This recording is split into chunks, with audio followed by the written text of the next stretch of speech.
Shalom, shalom, peuple de Dieu, Nzamba Kumisama. Hier, Pessope Mofele. Hier, Zama Biso Butumoi. Nzambe Tokumisa Kauto Fukama ya Butumoi. Tobine merci. L'opportunité à Pesibiso pour l'exhortation de l'eau.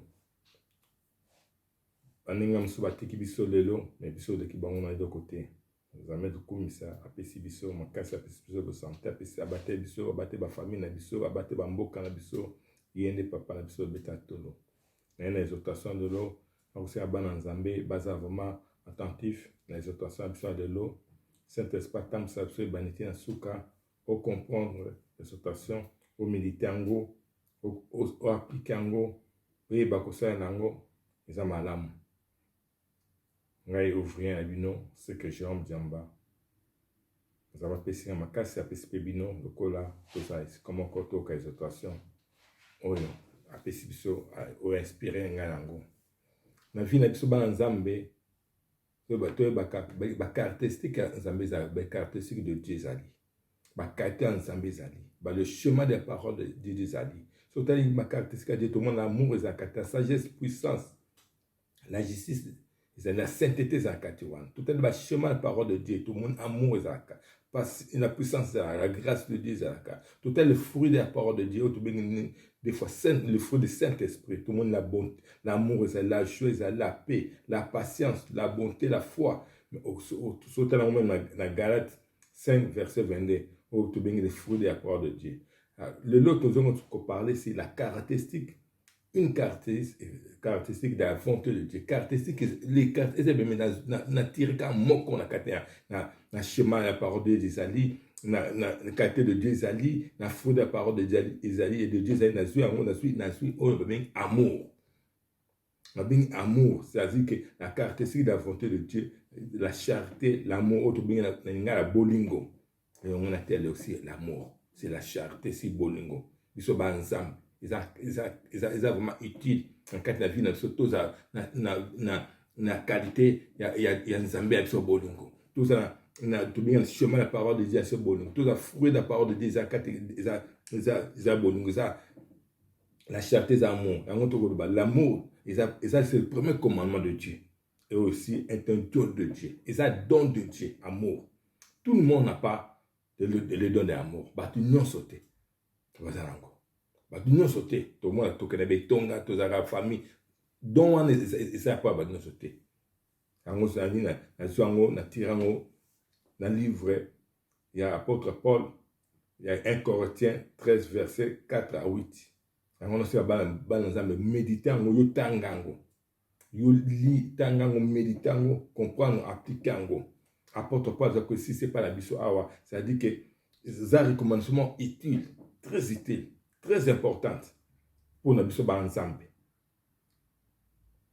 Pour apôtre Paul a vivre à Mona Kango. N'est-ce pas qu'il a carte correcte.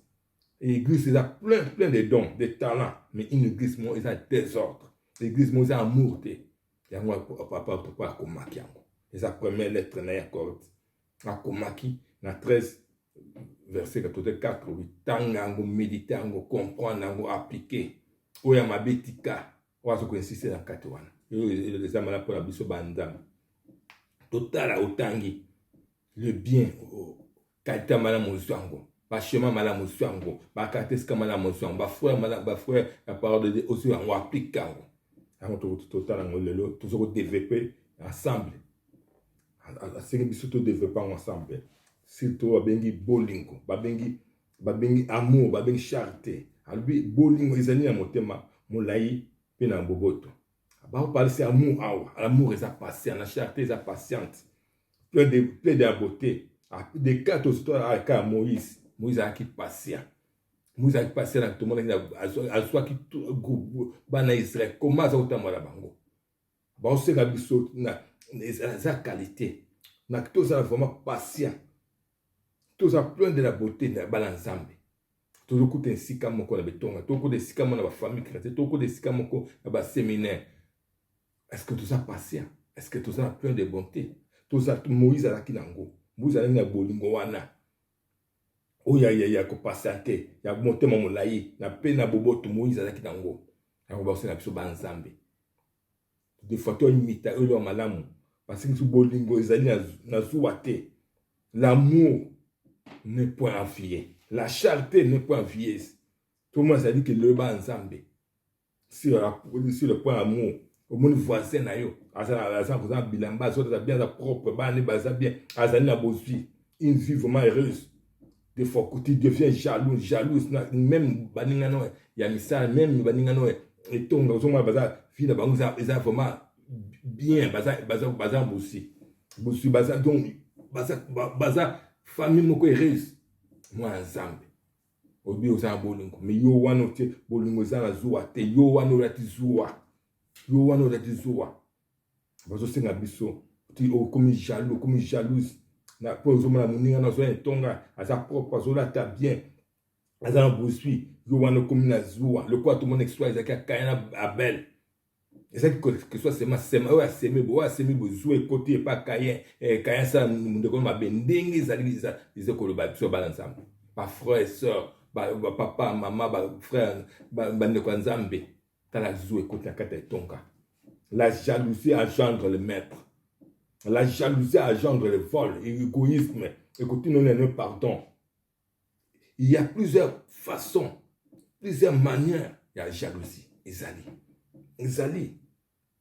Le jaloux, jaloux, il ne veut pas l'autre qui a progressé, avancer. Quand il va évoluer, il faut te vaincre l'esprit ou la jalousie, te vaincre en gros. Si on vaincre en gros, vous avez la qualité d'amour, vous avez la foi et la parole de Dieu d'amour, vous avez la chemin parole de Dieu d'amour, vous avez la qualité d'amour. Vous avez mwana nzambe kati amour osangi ozana ngote jalousie kotio ngoma muninga azwa te ba beta sur muninga non nzamba sa grâce pona asali doba ba soit possible muninga okoti na zo sepelité pona nini mwana nzambe il faut vaincre na useka ba nzambe pour vaincre un peuple de Dieu mwana nzambe ne soit mwana nzambe bible ba nzambe ba païen bazamene batanga ngwaningi oyoba ayeba ma disola iba disulezo beta makuna o bazo baningi moi nzamene atanga bible asa la connaissance à parole de Dieu amo basito se banzambe to vaincre esprit jalousie na kata tonga na kata entourage banzambe na kata vie na biso chrétien to vaincre ngo pe vana na kata mitemba po ko chandre kata jalousie ko jani kata mettre bon mamutu j'en ai quatre au yiba c'est comme sport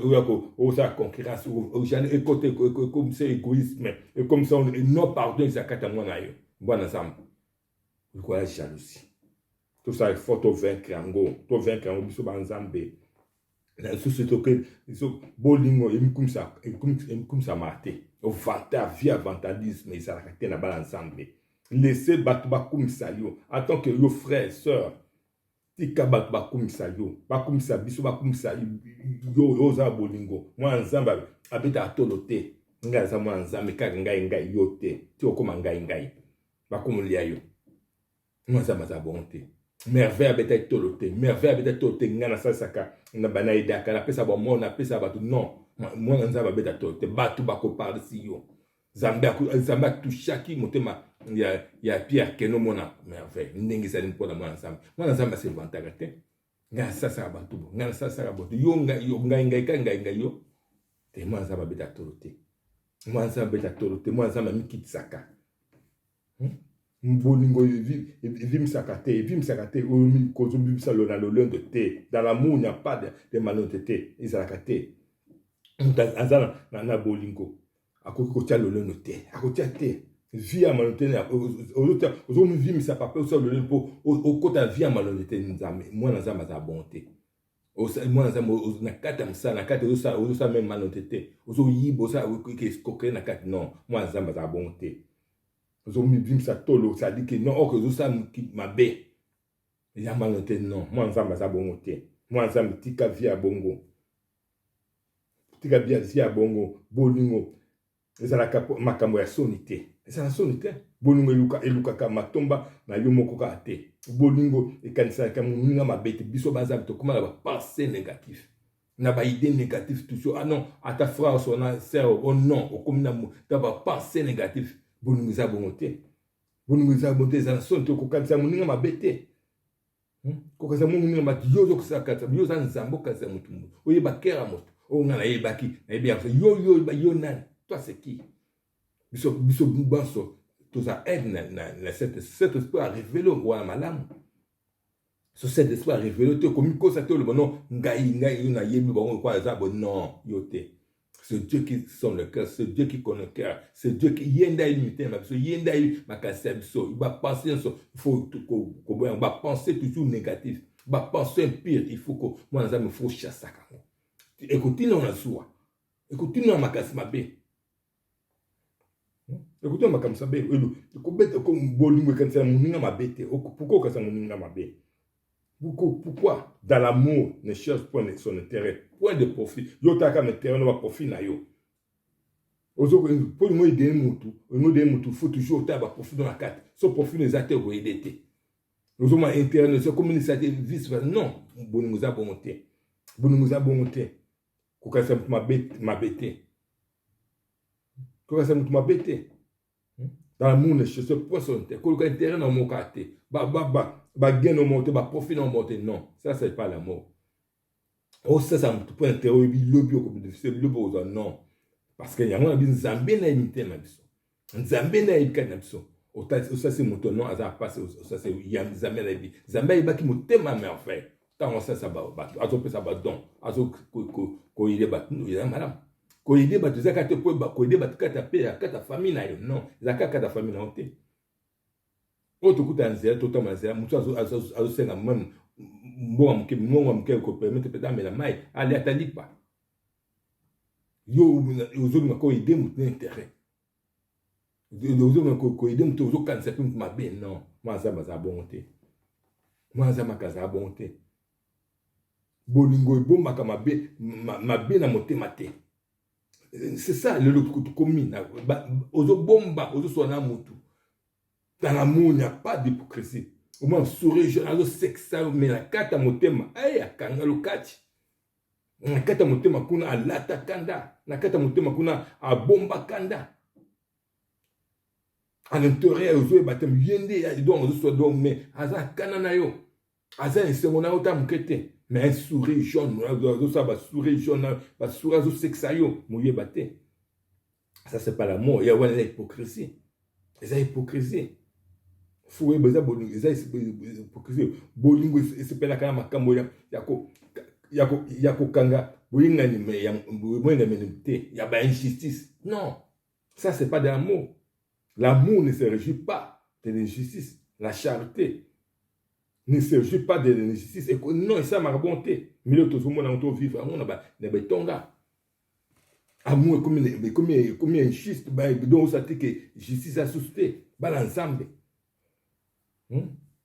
Ensemble tous va souter dans 1 Corinthiens 13 dans 1 Corinthiens 13 wana 4 pas chapitre na 4 wana na 6 va parler du saut de ne pas se réjouir de l'injustice mais de se réjouir de la vérité na franchise na sincérité tout faut bango zamba uta bisango so tangi bien dans 1 Corinthiens 6 verset 9 à 10. La Bible dit, ne savez-vous pas que les injustes ne retournent point le royaume de Dieu? Vous évitez. Vous avez dirigeants et tonga, vous avez papa et tonga, vous avez injuste, vous avez hypocrite. Non. Et ça, le moment où ils sont négatifs pour un dirigeant, un responsable, un parent.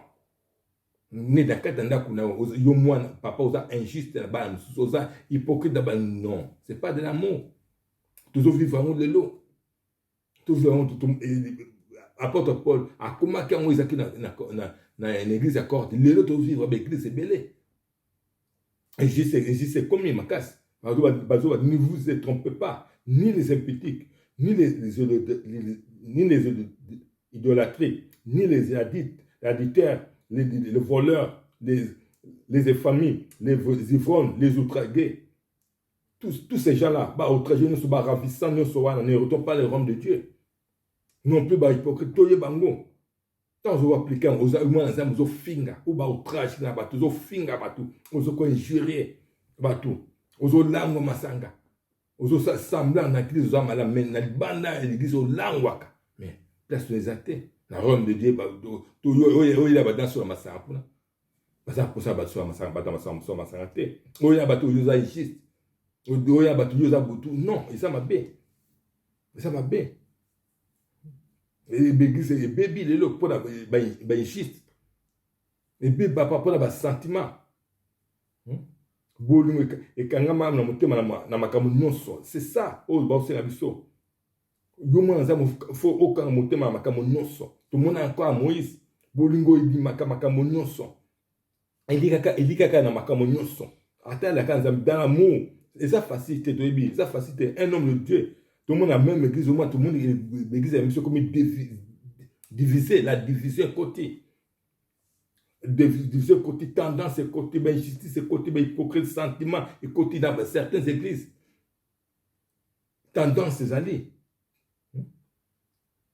Et comment se comporter comme église, il y a correct. Apôtre Paul a commis des son. Un livre 1 Corinthiens 13, 4, oui, tout le temps, pour tout ça, là, où ma bête, tout tika, tout bois, tout rejeter, tout refuser, mais tout ce qu'on applique, non. C'est bon, banzambe il faut tout tika o nyonso ya mabe wala za amour te soko zangi amour wana la Bible zo ba bien que tout le monde n'a pas le don de l'amour mais ba c'est pas nzambe tout dans la Romains 15 verset 5 la Bible zo ba la patience et le courage vient de Dieu soko zangi le quoi ba c'est pas nzambe l'amour est un don de Dieu soko zangi ba c'est pas nzambe nzambe n'a pas ça musuka koza azof akoforcer non aux senga demande à Dieu nzambe nga sang bolungo na bato toujours sur la monde tasui j'avais kotanga pour senga nzambe et des fois l'esprit magnifique ça katali zo baté il faut senga nzambe faut le nzambe faut so nzambe bolungo si la kate so qui est mon kete bolungo si la kate bolungo l'amour ne périt jamais l'amour toi bien Sabine dans l'amour, il faut se réjouir dans la vérité. L'amour n'a pas de fin. L'amour, c'est tout l'amour à moitié, c'est la gâté. C'est tout bien amour à moitié, c'est amour moins intérêt. On peut ça qui amour pose aux intérêts. On l'accepte mon papa, na moment on pose aux bénéfices, aux amis, on pose ça. On a profit. Amour n'a pas de fin. Mais tout le monde a un lelo. Tout le monde a un lelo. Frère et sœur à Bali, on te pose peut-être na profit mon corps. Ensuite, pour na profit mon corps, pour na gain mon corps, ensuite pour intérêt mon corps. Ça c'est pas l'amour. Au moins le kabouane na bolingo. Parce que amour mon corps t'as qu'intérêt. C'était pas l'amour sincère. C'était pas l'amour vraiment de Dieu. Papa, un frère, une sœur. Non, c'est ça, c'est Dieu qui connaît nos cœurs. Yenda ibikana so banzambe to yeba kwa appliquer au bamingi bolingo to yeba zamba so c'est la Jean 4:19 mais nous aimons parce que Dieu nous a aimé le premier zamba ninga biso mutagoso Zambé la Bible zo parle de même faut yeba bolingo ça patient la Bible zo connaître Moïse qui patient na bato avec patient avec des facilité. L'amour du monde est en train de distraire le peuple de Dieu. Amour à Moukili. Comme il y a côté la carte, il y a amour à Moukili. Ils sont ensemble. Tu bimi. Amour intérêt côté la carte, biso. Amour à tendance côté, injustice côté, hypocrisie côté, sourire jaune côté. Mais nous avons que ça yo. Intérêt à la kanda na yo, à la kanda. C'est au moins l'élo, vie comme bateau si va poser belé. Muta lingu c'était à l'attaquana muta la bomba kanda mais à partir mutu poser kufa. Tout le monde a l'élo. Moi ensemble bing zamba za amour ya muninga na frère na sœur no pasteur no on déconne mais yé wana ba pesi à tie poisson. Yé moko a initié ba boma moto. Non.